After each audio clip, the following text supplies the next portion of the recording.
What's up, everybody? Welcome to Let's Argue with Jay Playhard. I am your host, Jay, and this is the first ever extended podcast that I've ever done. So bear with me as we work out those kinks. But I'm glad that you joined me today.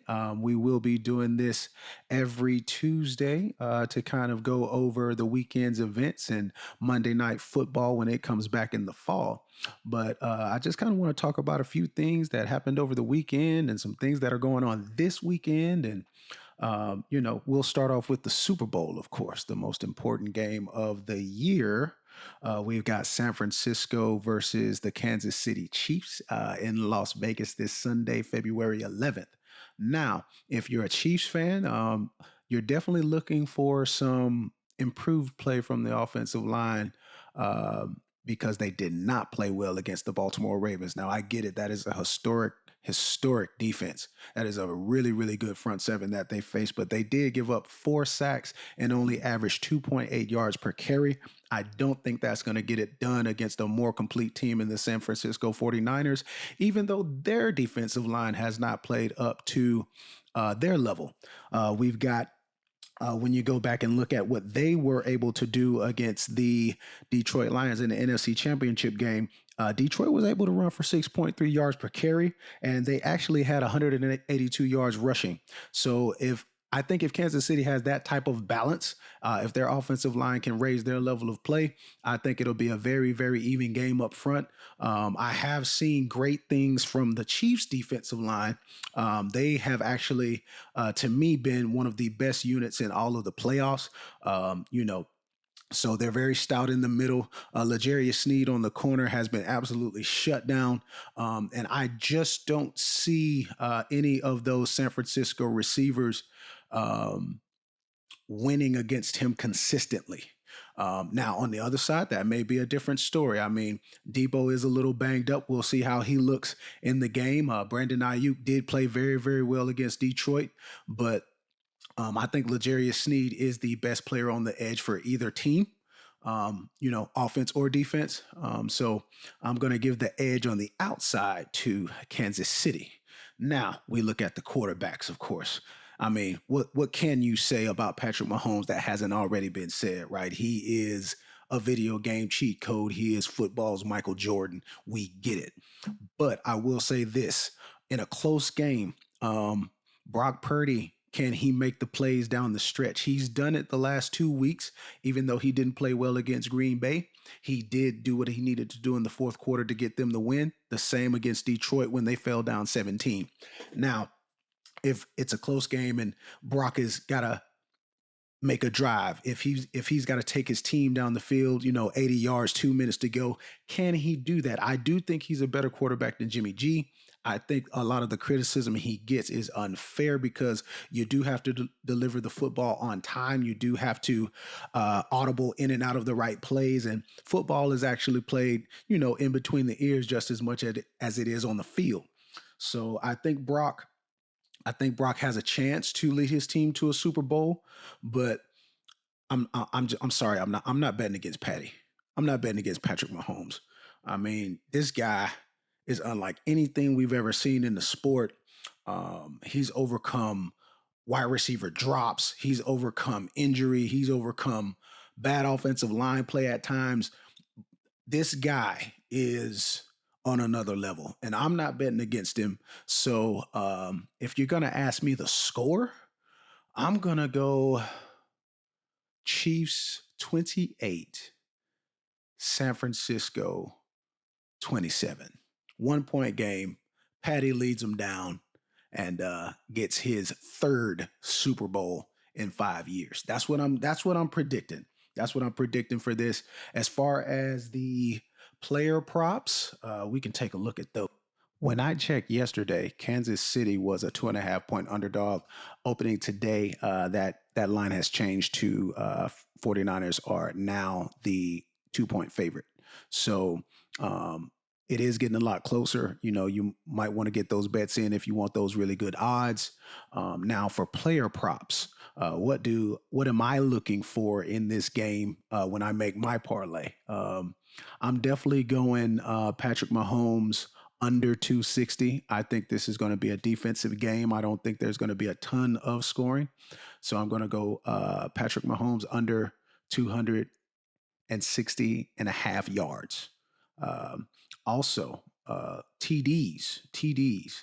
I'm definitely going with Christian McCaffrey with the TD in this game. I think that even though the Chiefs have been very stout against the run this year, I think Christian could get, a touchdown either running or catching the football. He's a very dynamic player. He's going to be the focal point of their offense, I believe.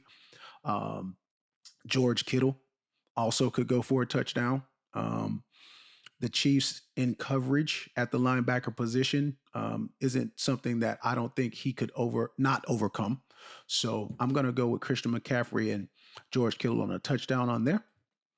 And then passing touchdowns, I'm definitely going over for Mahomes, 1.5 touchdowns. I think he's going to throw 2. Rashee Rice definitely has a chance to pop in that end zone, and the receivers have been playing a lot better in the playoffs. You can't count out Travis Kelce in the red zone. So Patty Mahomes, 2 touchdowns, under 260.5 yards passing, and Kittle and McCaffrey for a touchdown. That's going to be my player prop parlay for this game, and hopefully it hits. I mean, we've had some success on this show with parlays in the playoffs, so hopefully that streak continues. Now, moving on, what happened in sports this past weekend? We had the East-West Shrine Bowl, and we also had the Senior Bowl, where college juniors and seniors got to showcase their skills in a week of practice and the game itself. The Shrine Bowl, in my opinion, had some guys that really jumped out at me. Top guy will probably be Frank Gore Jr. out of Southern Miss. If that name sounds familiar, he is the son of the legendary running back Frank Gore that played for my Miami Hurricanes. And, he's a top 5 rusher NFL all time. So great genes there. Frank Gore Jr.'s 2023 stats include 231 carries for 1,131 yards and 10 touchdowns with a 4.9 average per carry. He also had 27 receptions to go with that. For 221 yards and 3 touchdowns with an 8.2 per catch average. So Frank Gore Jr. definitely was a game breaker. He had a long run in this game for a touchdown early on. He finished with 87 yards and the game's MVP. Whoever gets this guy in the league is definitely going to get a home run hitter. He may be on the smaller side at 5'8" and 195, but I mean, look at the footwork, look at the patience. You can go check out this guy's highlights. He's legit. He is definitely legit. Another player that stood out to me was North Carolina defensive tackle Myles Murphy. Now, this is a guy, he's huge. He's 6'3", 312 pounds, prototypical for the NFL and what these guys want to do as far as being stout against the run. What stuck out to me with this guy was his motor. A lot of times in these all-star games, these guys don't want to get hurt. They don't want to jeopardize, their draft status. But this guy was going 120 miles per hour every single play. Every time he made a tackle, he jumped out at you. He was violent. He was sudden. Now, the one red flag I would say about Myles Murphy is the 2023 production. Only 15 solo tackles, 1 sack, 1 forced fumble. 1 fumble recovery. And he did play all 11 games for the Tar Heels. So we do want to see a little more production in the middle. I'm not sure if that was a result of the scheme or what he was asked to do at North Carolina, but this guy has all the physical tools, and I'm definitely looking at him maybe for my Jaguars because we definitely need to get more stout in the middle.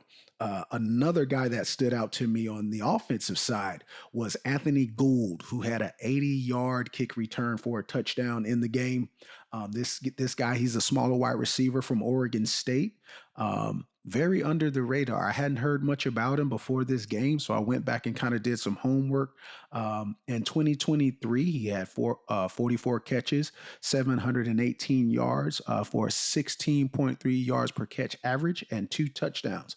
But what stuck out to me was his ability to make people miss in the open field and field punts and kicks and things of that nature, which is probably what he'll be doing at the next level. He is, like I said, on the smaller side at 5'8", 172. So he's definitely going to have to bulk up a little bit if he wants to get in that slot role in the NFL. But I'm not ruling it out because the NFL is actually going to these smaller, more shifty receivers. You see what Zay Flowers was able to do with Baltimore this year. You see what Tank Dell was able to do with Houston before his injury.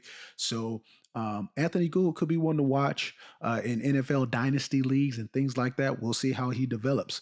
Another guy on the defensive side, this was actually the defensive MVP of the game, but Jarius Monroe, cornerback from Tulane. This guy is legit. You hear me? 6'2", 205 pounds. Very physical on the edge. He's definitely going to be able to take on those bigger receivers like a Chris Olave, like a DK Metcalf. Maybe not one-on-one with DK, but I mean, you get the drift. This guy, when Tulane played in the Sugar Bowl in 2023 at the end of the 2022 season, he did pick off Heisman Trophy winner Caleb Williams. That was a great play by him. Also, he was kind of the shutdown corner for the Green Wave all of 2023. They would leave him on an island, and that would allow them to do some more exotic things with the defense. This guy probably will go day 2, day 3, and who knows, he could go day 1 with a proper process these next 6 weeks. His 2023 stats would be 48 total tackles, 35 of those solo, so he can tackle in the open field. He also had 1 sack, 1 forced fumble, and 3 interceptions. So Jarius Monroe, if he's sitting there for my Jaguars in the second round, man, we could definitely use a guy like him.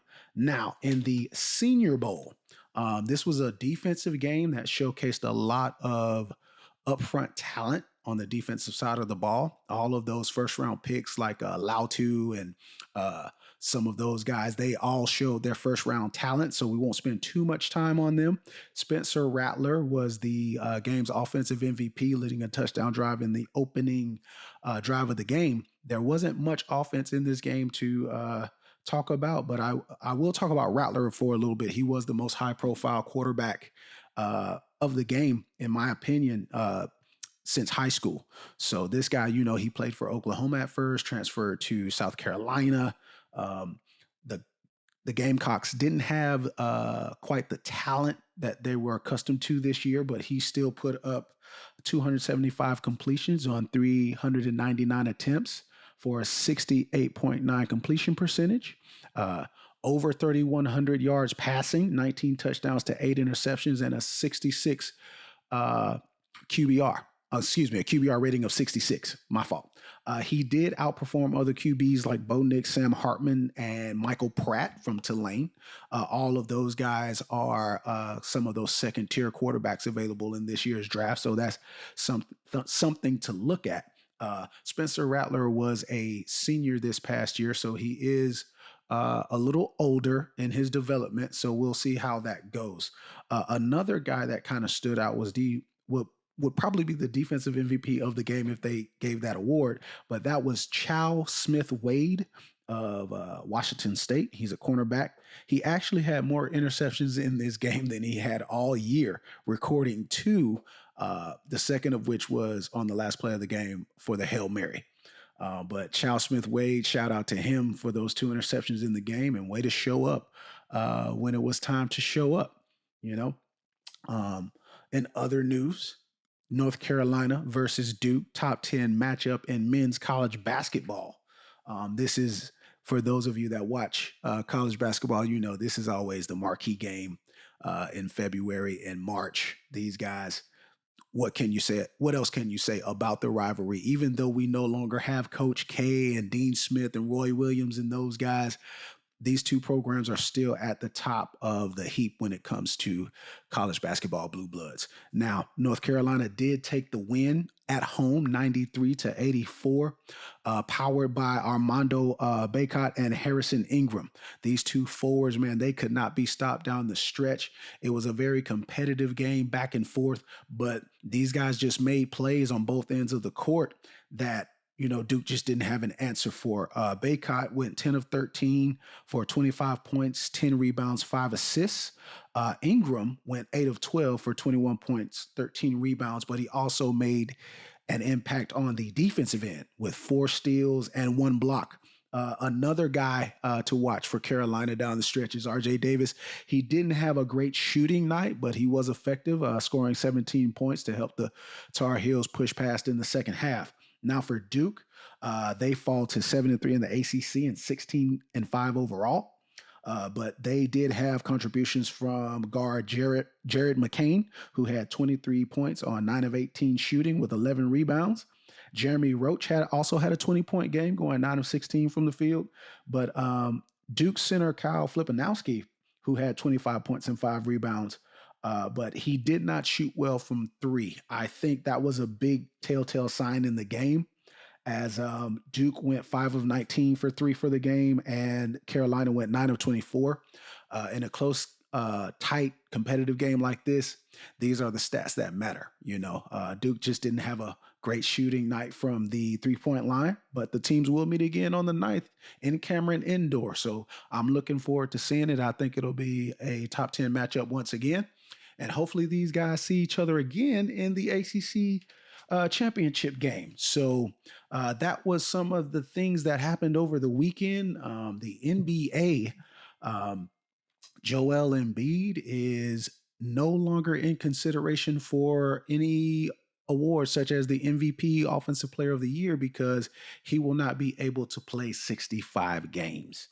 This is a new rule by the NBA to kind of balance out the load management that was made popular by Greg Popovich.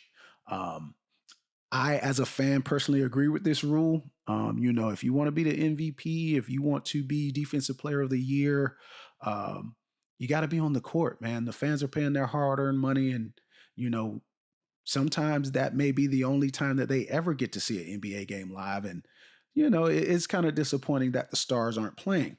When you think about some of the past greats like Michael Jordan, who averaged 80 games a season in the 80s and 90s, where the era was way more physical than it is now.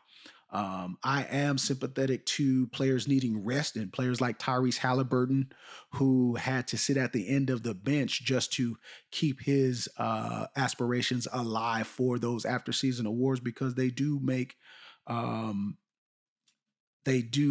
a difference during contract negotiations. If these players are, found to be first team All NBA, second team All NBA, they can get that super max. So that's a lot of money left on the table if you can't play those 65 games. But again, as a fan, I love it. To me, the NBA commissioner, Adam Silver, is the best commissioner in sports. He continues to fight to give us a product that we can enjoy as basketball fans. So this rule is another one that I agree with, even though it's tough for players like Joel Embiid and Halliburton, who are legitimately injured and won't get that consideration, even though they're playing out of their mind. Also, another guy that doesn't get enough shine, in my opinion, in the NBA, Atlanta's Trae Young. This man is averaging 27 and 10. Not an all-star.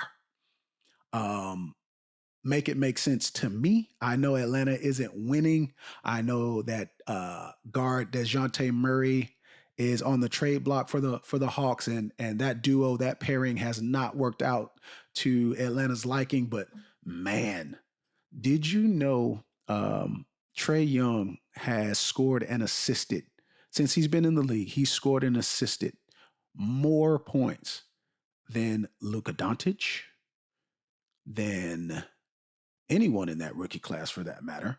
He's also been top 10 in scoring for the past 3 years. Not an all-star. I mean, this guy's legit, man. I mean, yes, he is a liability on the defensive end because of his size, but there's only one shooter in the league right now better than Trae Young, and that man's name is Steph Curry, and he just beat him the other night. So I just want to, take this time to give Ice Trae some love, and hopefully he makes the All-Star game next year. All right, let's talk about NBA player props tonight. This is Tuesday. All right, NBA bets. What am I looking at tonight? I am definitely loving Houston plus 7.5 against the Pacers. The Pacers defense, they still haven't figured that out yet. They're a team that gives up a lot of points to the opposition, even though they score a lot of points. So that's one, you could probably sneak in there and grab that one.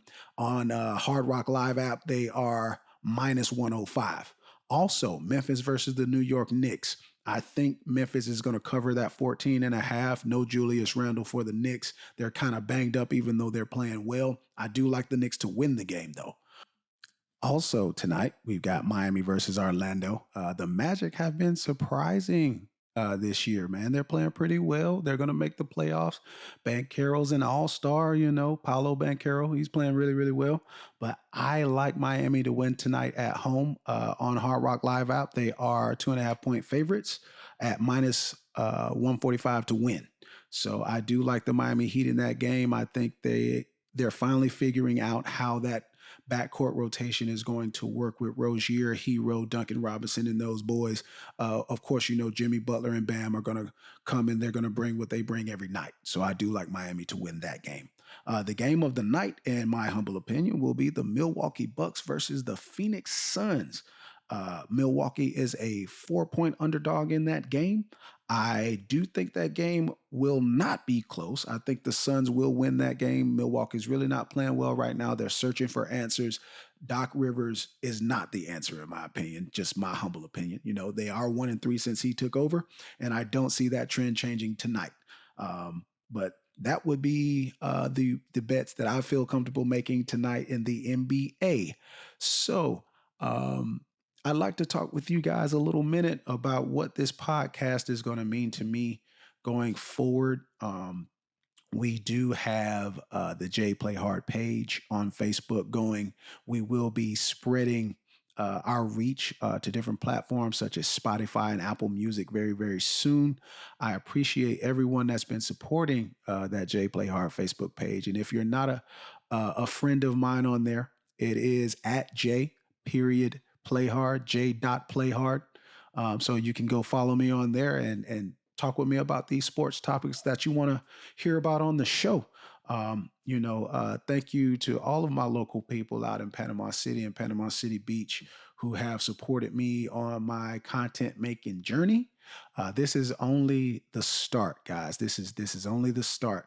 And like I said, we're going to start doing this every Tuesday. I'm going to sprinkle in some special episode throughout the week, if something major happens. But it's gonna be a fun ride. It's gonna be a fun ride. I've always wanted to do something like this. Just talking with some childhood friends of mine, they're gonna jump on, and we're gonna give it that barbershop talk feel. I want that dialogue on this show. You'll be able to call in and talk these sports with me very, very soon. Again, thank you all for the support, and I'm, going to keep on pushing. So if you're a local business and you want to advertise on this pod, we will be doing things like that in the very, very near future as well. And like I said, follow me on Facebook. Tell me what you want to talk about. Let's argue.